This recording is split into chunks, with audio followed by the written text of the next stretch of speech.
ওঠেন। এখানে ওখানে ঘুরে ফিরে আর তার সঙ্গীদের সাথে খেলা করে সময় কাটে বেশ কিছুদিন। তারপর মাত্র 9 বছর বয়সে মায়ের সহযোগিতায় চকলেট এবং বাদামের ফেরিওয়ালা হয়ে গেলেন। সেই থেকেই শুরু। পরিবারের সবাইকে নিয়ে থাকতেন একটি কুঁড়ে ঘরে। বাড়ির অদূরেই ছিল বিস্তীর্ণ ফসলি মাঠ। এরপর ছিল খুলনার বেজেরডাঙ্গা রেল স্টেশন। সেখানে ছোট্ট আকিজের ফেরি করে এটা ওটা বিক্রির কাজ শুরু হয়। যখন মোটামুটি একটু ব্যবসায়িক জ্ঞান চলে এলো, তখনই নতুন এক চিন্তা মাথায় চেপে বসলো তার। 1942 সালে বাবার কাছে থেকে মাত্র 16 টাকা নিয়ে তিনি বাড়ি ছাড়েন। আর তার গন্তব্য ছিল কলকাতা। সেখানে গিয়ে তার আশ্রয় হলো শিয়ালদহ রেল স্টেশনে। সারাদিন ঘোরাফেরার কাজের সন্ধান করা হয়, আর রাত হলে স্টেশনের এক কোণে কাগজ বিছিয়ে শুয়ে পড়া। তার সারাদিনের খাবার ছিল মাত্র 6 পয়সার ছাতু। এদিকে দ্রুত টাকা ফুরিয়ে আসছে, আবার উপযুক্ত কাজও তিনি খুঁজে পাচ্ছিলেন না। তখন অনেক ভেবে চিনতে সে সময় তিনি কমলালেবুর ব্যবসা শুরু করলেন। পাইকারি দরে কমলা কিনে হাওড়া ব্রিজের আশেপাশে তিনি সে সময় ফেরি করে খুচরা বিক্রি করা শুরু করেন। সেজন্য পুলিশকে 2 টাকা করে ঘুষও দিতে হতো তাকে। এরপর আরেকটি নতুন ব্যবসার পরিকল্পনা আসে তার মাথায়, ভ্রাম্যমাণ মুদির ব্যবসা। কিন্তু পুলিশি ঝামেলায় 3 দিনের কারাবাসে সে ব্যবসাও বাদ দিতে হয়। এর কিছুদিন পর এক পেশোয়ারে ব্যবসায়ীর সঙ্গে তিনি পাড়ি জমান পেশোয়ারে। সে সময় ব্যবসার স্বার্থে তিনি পশতু এবং হিন্দি ভাষা শিখেছিলেন। এভাবেই কেটে গেল 2 বছর। তখন দ্বিতীয় বিশ্বযুদ্ধের ক্রান্তিকাল চলছে। মোটামুটি 10,000 টাকা পুঁজি হলে আকিজউদ্দিন বাবা মায়ের কাছে ফিরে আসেন। কিন্তু ফিরে এলেও সেই সুখ বেশি দিন সইল না। অল্প দিনের ব্যবধানে তার বাবা মা দুজনেই মারা গেলেন। তখন আকিজউদ্দিনের বয়স মাত্র 19। কি করবেন কিছুই ভেবে পাচ্ছিলেন না সে সময়। আকিজউদ্দিন বিয়ে করে সে সময় ঘর জামাই হলেন, কিন্তু শ্বশুরের কৃষিকাজে তিনি একেবারেই মন দিতে পারছিলেন না। এক বন্ধুর বাবা বিধুভূষণের বিড়ির ব্যবসা দেখে আকিজউদ্দিন সে সময় বেশ উৎসাহিত হয়ে পড়েন। সেই সুবাদে বিড়ি তৈরি করে সেই বিড়ি বিক্রির ধারণাটি তার মাথায় আসে। তার সে বিড়ি ব্যবসায় সেই ব্যবসা শুরু করার অল্প কিছুদিনের মধ্যেই তিনি বেশ ভালোই লাভের মুখ দেখেন। এরপর তখন তিনি বেজেরডাঙ্গা রেল স্টেশনের পাশে একটি মুদির দোকান দেন। 1954-55 সালের দিকে দোকানের বিনিয়োগের পরিমাণ দাঁড়ায় প্রায় 60,000 টাকার মতো। হঠাৎ করেই এক রাতে দোকানে আগুন লেগে যায়। দোকানের ভেতর থেকে কোনো মতে ঘুমন্ত আকিজউদ্দিন সে সময় দ্রুত বের হয়ে আসেন, কিন্তু সবকিছু একেবারে পুড়ে ছাই হয়ে যায়। সবকিছু এক মুহূর্তে হারিয়েও তিনি সে সময় তার মনোবল হারাননি। দৃঢ় বিশ্বাস নিয়ে শূন্য থেকে তিনি আবারও শুরু করেন। এরপর নতুন করে আপন লোকদের সহায়তায় তিনি দোকান শুরু করেন। এরপর করলেন ধান, পাট, চাল, গুড় আর ডালের ব্যবসা। সব ক্ষেত্রেই তার একমাত্র মূলধন ছিল তার বিশ্বস্ততা। তাকে সবাই নির্দ্বিধায় বিশ্বাস করত। 1960 সালে তিনি যশোরের সীমান্তবর্তী নাভারণ পুরাতন বাজারে চলে যান। সেখানে তিনি নতুন করে বিড়ির ব্যবসাও শুরু করেন। তিনি গড়ে তোলেন তার বিড়ির ফ্যাক্টরি। এর পাশাপাশি ধীরে ধীরে তিনি অন্যান্য ব্যবসাতেও মনোনিবেশ করেন। নাভারণের বিড়ির ফ্যাক্টরি চালু করতে গিয়েও সে সময় গ্রাম্য কুটচালের শিকার হয়েছিলেন ব্যবসায়ী আকিজউদ্দিন।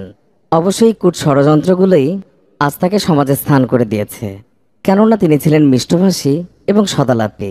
এছাড়া নাভারণের দুস্থ নারী পুরুষদের কর্মস্থলের সুযোগ তৈরি করেছিলেন উদ্যোক্তা আকিজউদ্দিন। এই মেহনতি জনতাই তাকে সমর্থন জুগিয়েছেন। বিড়ি থেকে শুরু করে food and beverage, cement, tobacco, textile এবং পার্টিকেল বোর্ড সহ প্রায় 23টি ক্যাটাগরিতে শেখ আকিজউদ্দিনের ব্যবসা রয়েছে। তার ব্যবসার প্রসার কিন্তু একদিনে এভাবে বিস্তৃতি লাভ করেনি। তিনি তিল তিল করে গড়ে তুলেছেন তার এই বিশাল সাম্রাজ্য। মাঝে মাঝে হয়তো এমনভাবে হোঁচট খেয়েছেন তাতে একেবারে সর্বশান্তই হয়ে গিয়েছিলেন, কিন্তু না, থেমে না থেকে উত্থান ঘটিয়েছেন সেই একেবারে নিঃস্ব থেকেই। আকিজ গ্রুপে যত নতুন ব্যবসায় যুক্ত হোক না কেন, এই আকিজ গ্রুপের ভিত্তি ব্যবসা ছিল বিড়ির ব্যবসা। যৎসামান্য পুঁজি নিয়ে যাত্রা শুরু করা এই ব্যবসা বর্তমানে একটি গ্রুপ অফ কোম্পানিতে পরিণত হয়েছে। ফেরিওয়ালা থেকে শেখ আকিজের এই সংগ্রামী জীবন আজ শিল্পশক্তিতে পরিণত হয়েছে। আজকে তিনি তুচ্ছতা এবং নিন্দাকে ছাপিয়ে অপরের অনুকরণের ব্যক্তিত্বে পরিণত হয়েছেন। প্রাথমিক শিক্ষার পাঠ চুকাতে না পারলেও পৃথিবীর তাবৎ পাঠশালা থেকে অর্জিত তার জ্ঞান সমৃদ্ধির জন্য সে সময় তাকে সহায়তা করেছে। বস্তুত তিনি নিজে একটি বিশাল বিস্তৃতির প্রতিষ্ঠানে পরিণত হয়েছেন। এই আকিজউদ্দিন ছাই স্পর্শ করে সেখানে সোনা ফলিয়েছেন। রূপকথার শেখ আকিজউদ্দিন নানা চড়াই উতরায়ের মাঝে ব্যবসাকে বয়ে নিয়ে শিখরে তোলা মোটেই 4টিখানি কথা নয়। তবে সেই কঠিন কাজও করেছেন অভিজ্ঞ ব্যবসায়ী আকিজউদ্দিন। ব্যবসা বাণিজ্য এবং অর্থনীতির রূপকার শেখ আকিজউদ্দিন অনেকের জন্য ছিলেন বৃক্ষের ছায়াস্বরূপ। 2005-06 অর্থ বছরে শেখ আকিজউদ্দিন আকিজ শিল্পগোষ্ঠী 950 কোটি টাকা শুল্ক কর সরকারকে প্রদান করে রেকর্ড সৃষ্টি করেন। ছোটবেলা থেকেই তিনি ছিলেন অনেক পরিশ্রমী এবং সংগ্রামী একজন মানুষ। রেলের এক ছাদ থেকে অপর ছাদে লাফিয়ে তার জীবনের ভার বহন শুরু হয়েছিল। একজন ব্যবস্থাপক হিসেবে তিনি ছিলেন সত্যি একজন প্রশংসনীয় ব্যক্তিত্ব। ব্যবসা থেকে পরিবার, কোথাও তার ব্যবস্থাপনা নীতির জুড়ি ছিল না। ব্যবসায় বিপণনকে তিনি বেশি গুরুত্ব দিয়েছেন। প্রথম জীবনে তিনি নিজেই বিপণনের কাজ করতেন। এক্ষেত্রে তার বিশেষ কিছু কৌশলও ছিল।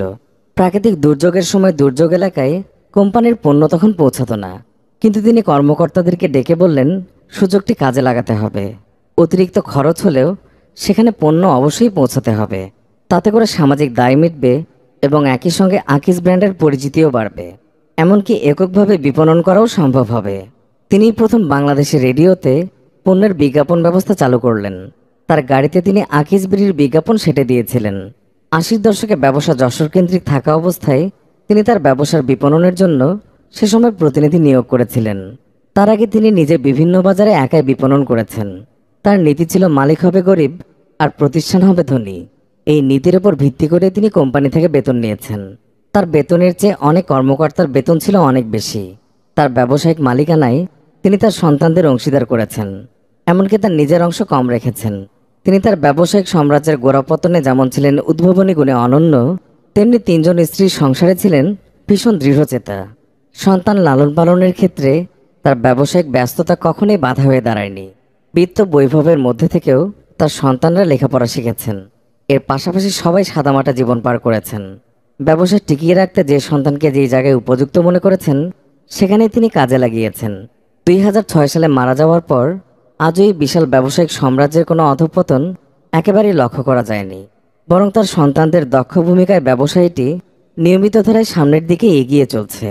শেখ আকিজউদ্দিনের সবচেয়ে বড় গুণ ছিল তার সততা, আত্মবিশ্বাস এবং মানুষকে আপন করে নেয়ার ক্ষমতা। সেই সাথে গভীরভাবে চিন্তা করে সিদ্ধান্ত নেয়ার গুণও ছিল তার। প্রতিটি সিদ্ধান্ত তিনি ভেবেচিন্তে নিতেন, আর যে কোনো পরিস্থিতিতেই সৃষ্টিকর্তার অনুগ্রহের ওপর ভরসা রাখতেন। সময় যত খারাপই আসুক তিনি মাথা ঠান্ডা রেখে কাজ করতেন। অনেক লোকই ভালো অবস্থায় এসে নিজের অতীতকে একেবারেই ভুলে যেতে চায়, কিন্তু শেখ আকিজউদ্দিন গর্বের সাথে তার দারিদ্র্যময় অতীত এবং দরিদ্র বাবা মা এবং তার সংগ্রামের কথা বলতেন। তিনি কখনোই ভাবতেন না যে এসব তাকে ছোট করবে। সাহসী এবং বড় মনের মানুষ না হলে এটা কখনোই করা সম্ভব নয়। আর এই ধরনের বিশেষ গুণ ছিল বলেই তিনি জিরো থেকে হিরো হয়েছিলেন। একটা মানুষের মধ্যে সততা এবং মানুষকে আপন করে নেওয়ার গুণ না থাকলে একদম সবহারা একজন মানুষকে উঠে দাঁড়ানোর জন্য সবাই সাহায্যের হাত বাড়িয়ে দেয় না। কথায় প্রচলিত রয়েছে যে তিনি বিপক্ষের লোককেও নিজের ব্যবহার আর বুদ্ধি দিয়ে তিনি তার পক্ষে টেনে আনতেন।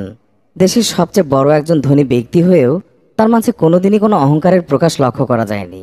তিনি তার পোশাক আশাক এবং চালচলনের ক্ষেত্রে অত্যন্ত সাদাসিধা একজন মানুষ ছিলেন। বাংলাদেশের ইতিহাসে যতগুলো সবচেয়ে বড় ডোনেশন করা হয়েছে সেই তালিকায় তার নামটি থাকবে একেবারে শীর্ষে। ব্যবসায়িক প্রতিষ্ঠানের পাশাপাশি তিনি খুলনা, যশোর, কুষ্টিয়া এবং ঢাকায় বেশ কয়েকটি হাসপাতালও প্রতিষ্ঠা করেছেন। তিনি তার অন্যান্য ব্যবসায়িক প্রতিষ্ঠানের পাশাপাশি 1980 সালে তিনি প্রতিষ্ঠা করেছিলেন আদ্দিন ওয়েলফেয়ার ট্রাস্ট। প্রতিষ্ঠার পর থেকে এখন পর্যন্ত এই প্রতিষ্ঠানটি মানব সেবার উদাহরণ সৃষ্টি করে চলেছে। এই ট্রাস্টের অধীনেই রয়েছে আদ্দিন শিশু কিশোর নিকেতন, Ad-din nursing institute, Ad-din Forkania project এবং আরও অনেক রকম মানব সেবামূলক প্রতিষ্ঠান, যেগুলো স্বাস্থ্যসেবা, শিক্ষা এবং অসহায় মানুষকে প্রতিনিয়ত সাহায্য করে চলছে। আদ্দিন ট্রাস্ট এবং ফাউন্ডেশন ছাড়াও তিনি সে সময় প্রতিষ্ঠা করেছিলেন আকিজ কলেজিয়েট স্কুল এবং সখিনা স্কুল ফর গার্লস। 2000 সালে তার উত্থানের এলাকা যশোরে ভয়াবহ বন্যার সময় তিনি একাই প্রায় 1 কোটি টাকার ত্রাণ সে সময় বিতরণ করেছিলেন, যার কারণে তিনি 1000 বছর পরেও বেঁচে থাকবেন অসংখ্য মানুষের অন্তরে। আর এটি তো একটি মানুষের জীবনের